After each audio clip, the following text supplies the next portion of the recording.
Hello, everyone. Today, we are going to look at a game by my student, Yash. It was his birthday a few days ago. He turned 14 years old, so happy birthday. And we will look at one of his best tournament games, which he played a couple of months ago against someone rated about 1300. It was played 1300 USCF.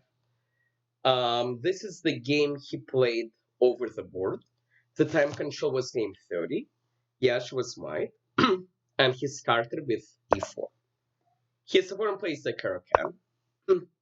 Yash plays knight c3, which is the second main move. The main move, of course, is pawn c4. The point of knight c3 is it's a very playable move. If black does not know what he's doing, it's very, very easy to go wrong. Black plays the main move. He plays pawn g5. Yash plays knight f3. And if black takes, there's some lines with interesting traps, which I will show at a different time. I'll show one right now, though. Let's pretend takes. For example, if black plays bishop f5, attacking the knight, we can attack this bishop. And let's say bishop g6. Now we can play pawn h4, threatening to trap this bishop by playing pawn h5. If, let's say, black plays h6 to give his bishop a square to run away to, we play knight e5, attacking this bishop. And the point is, if we take black takes, black pawn structure collapses. If black drops the bishop back, we can play queen h5, threatening checkmate. If he stops our checkmate with g6, we can play bishop c4, threatening a new checkmate. So if he takes us, this is a very cute checkmate. If he stops this checkmate with pawn e6, we can play queen e2, saving our queen and creating yet another threat of knight takes, followed by queen takes. And white has much better development. Black has a bishop on h7, which I have seen better bishops in my life. And this is really fun to play for white. At any rate, this did not happen. Black knows what he was doing, so in the game he plays the main move, bishop g4. And the point is now if Yash plays the main move, pawn h3, black would trade his bishop with a knight. White would take with a queen. He does not want to take with a pawn because he wants to castle. And then black would put all his pawns on the light squares. The idea being is when you trade off your light square bishop, you put all your pawns on the light squares so that they can control those light squares. And at the same time, the other bishop can play chess quite easily, and he's not blocked by these pawns. At any rate, Yash played bishop e2, which is absolutely fine. He unpins. Black continues with his plan. Again, he is ready to trade off his bishop. Yash plays a very reasonable move. He builds a center, pawn g4. Black develops his bishop, bishop b4. He pins this knight. And because he pins this knight, it means he is threatening to take, which means that Yash decided to push. And now this looks like the French defense, except black bishop, which is usually stuck here, is now back in, is now out in playing chess. And black shouldn't turn into the French and play c5, and this will look like a very, very good French. Black instead plays it a little bit more slow. He plays knight d7, which seems to prepare c5 and maybe prepare f6 with pressure here. Yash plays a reasonable move, he castles, and now black plays c5. Yash asks this bishop a question. The bishop decides to drop back and maintain the spin.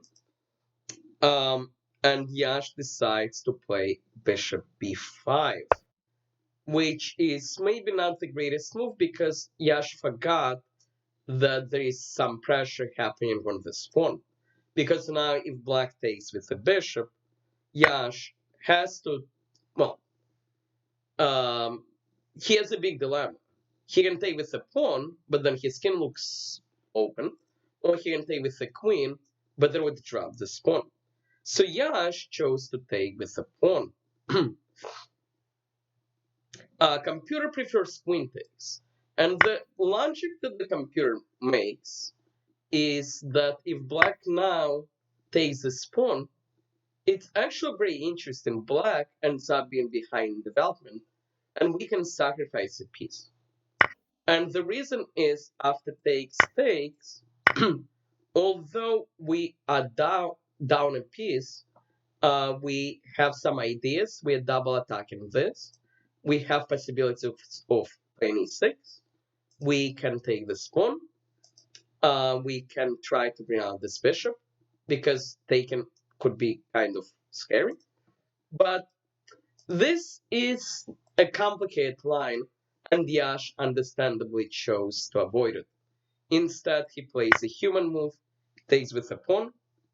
Um, Black now decided to develop the other knight and get ready to castle. Uh, Yash asks this bishop a question, pawn a3, asking the bishop what it wants to do. The bishop chooses to take because going here will just drop this pawn because of the spin. So black takes, Yash takes back, and black comes up with an idea. He plays c4. And the idea is he can now play a6, which will force white to take. Because if white instead drops his bishop back, he's going to get it trapped. So that's something to be aware of. Yash decided to bring out the other bishop into the game, bishop g5. The bishop immediately gets kicked, and Yash decided to trade it. Takes, black takes back with the queen, and Yash decides to gain a little bit more space, pawn f4. Also, in some world, we can maybe play queen g4 and try to cause trouble, combined with maybe moving the king and bringing the rook on this open line. Um, so, pawn f4, black plays a6, as mentioned already, we need to take. Because if we drop back, we just get our bishop trapped. So, Yash takes. Black, interestingly enough, decided to take with the king. The logic is the king is pretty safe in the middle. The rooks are now connected. Black might even have ideas of bringing the rook here and playing g5, attacking the king. But at the same time, he needs to be a little bit careful that nothing terrible happens on this line. So let's see where this game takes us. Yash plays queen g4, which attacks his pawn, but not really, because black has this tactic with a pin. So queen g4. For some unexplained reason, black decided to defend. Uh, he does have idea of g5 now, but I mean, it's a chess move. And Yash realizes that he can maybe cause some trouble over here, so he plays rook fb1, which is a nice move attacking the pawn. And it makes life a little bit uncomfortable. And the problem for black is if he tries, let's say, to play b5, we can open things up with a4. Which is why black decided to play king c6, using the king to hold things together. Yash, understandably, decided to double up the rooks, see how much trouble he can cause. Black is doing his own thing on the other side of the board, trying to get us in trouble. The threat is obvious, pawn takes pawn, win the queen, because the queen is going to be pinned. But now the game becomes very, very interesting. Yash calculates that his threat is better than black's threat. Rook b1 and says you are welcome to take because you have your thing, but I have my thing. And here black should have spent the move to stop white's threats. Should have played pawn b5. Instead, he got excited and went for his tactic. Pawn takes pawn. It looks like he's winning the queen, which is. The problem is it gets in a lot of trouble on the other side of the board. A lot of trouble because Yash checks first. The king can go here or here, it does not matter. In the game, he moves here. Yash obviously takes. If the king goes here, he gets checkmated, so he has to go up. In the game, he moved to d8. And now this is instructive. Yash has a number of good moves here. Computer actually finds a really cool move, queen takes rook, um, with the logic that now we just up a piece, queen blocks, and we can win in a variety of ways. This being the simplest. Um, Yash maybe was playing a little too fast. He finds another good move, plays rook b8. Um, so if black takes, best case scenario for black, he's going to be down a rook. So black moves the king. And here, Yash, again, we can transpose back to this world and take the rook, but Yash decides, uh, so again, to demonstrate, boom, here, and white is completely winning after this. But Yash decided to simply win a piece.